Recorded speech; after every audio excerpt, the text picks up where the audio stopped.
C'est ici qu'habite Françoise. Écologiste de la première heure, elle souhaitait vivre dans une maison en phase avec ses valeurs. Elle a fini par réaliser son rêve. Une maison saine et écologique dont elle est fière. Après avoir fait fabriquer l'ossature en bois par des professionnels, elle a mis la main à la pâte.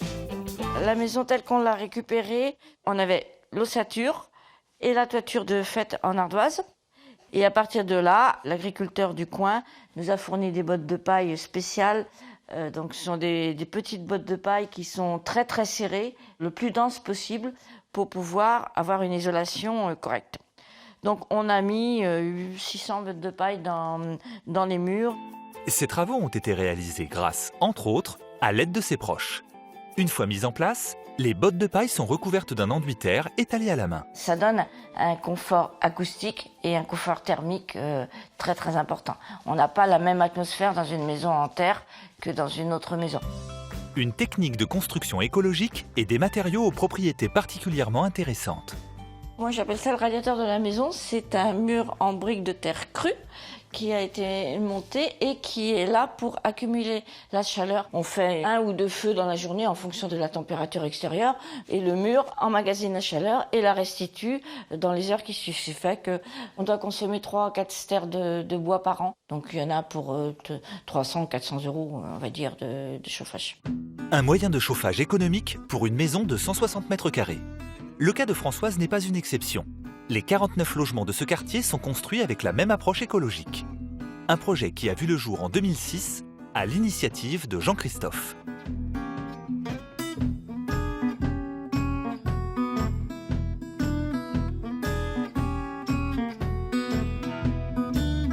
Aujourd'hui maire de la commune, Jean-Christophe a porté depuis le début ce projet d'écoquartier avec une idée bien précise en tête. Donc on voulait vraiment quelque chose de différent et dans lequel on mettait concrètement des axes de développement durable, Il faut que les habitants aussi soient entraînés dans cette dynamique-là. Il faut leur permettre effectivement d'être force de proposition et les soutenir dans la démarche pour effectivement qu'on essaye de relever au mieux à notre niveau les défis qui sont devant nous. Les habitants ont donc pris leurs responsabilités en pensant eux-mêmes leur habitat selon un cahier des charges bien précis, comme l'obligation de récupérer les eaux de pluie ou encore l'interdiction d'utiliser des parpaings ou du PVC. De son côté, la mairie a appliqué les mêmes principes dans l'aménagement des espaces publics en veillant par exemple à une meilleure gestion de l'éclairage qui permet une économie de 90% par rapport au niveau national. Les voies de circulation ont également été réfléchies. On n'a pas mis de bordure granit, on n'a pas fait de trottoir enrobé, mais on a fait une voie la moins large possible avec un fossé pour gérer les eaux pluviales, une banquette herbée pour le déplacement des piétons, pour effectivement retrouver ici une route comme on a sur toutes nos routes de campagne. Ces ambitions écologiques communes ont tissé un lien social très fort entre les habitants. Ensemble, ils ont pris l'initiative d'animer la vie du quartier, avec la mise en place d'un marché bio ou encore d'un bar associatif. Je t'embrasse pas, mais le curry. Bah oui, moi aussi.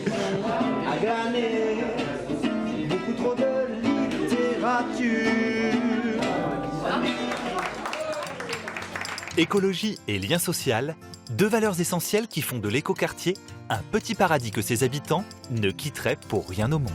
Les qualités de nos solutions à aider Bazouges, c'est qu'on a démontré que c'était possible de faire différemment, de faire un quartier écologique avec des matériaux qu'on a sur le secteur, avec un faible impact environnemental et qui répond aussi à une attente sociale. Donc on a réussi à conjuguer les deux, l'environnement et le social.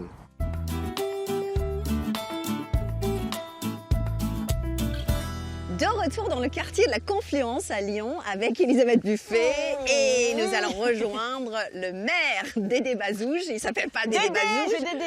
C'est Jean-Christophe. Comment ça va? Bonjour, très bien. Bonjour. Ça va? Alors vous Enchanté. êtes à l'origine du projet.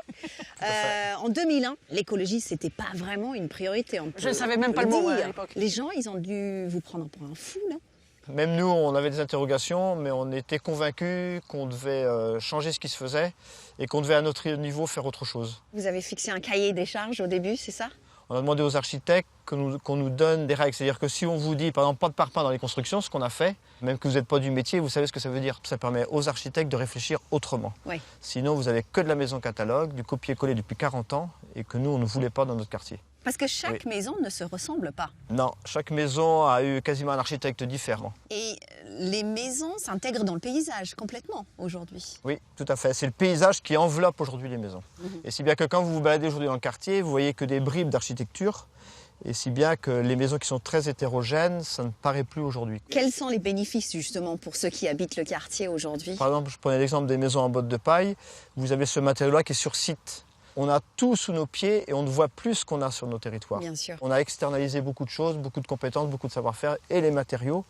Et ce qui fait qu'on se doit de retrouver le bon sens. Je t'ai dit, il fait bon vivre à Aidé-Bazouges. Et au-delà de l'habitat, donc il y a une espèce de lien aussi qui est favorisé entre les habitants du lotissement, c'est ça? Ouais. Tu as une épicerie, c'est des habitants qui l'ont Oui, créée. oui. C'est les habitants aussi qui ont créé un marché bio donc depuis 10 ans aujourd'hui, qui sont venus vers nous, la commune, pour nous demander un lieu pour mettre des producteurs en place dans le cadre d'un marché.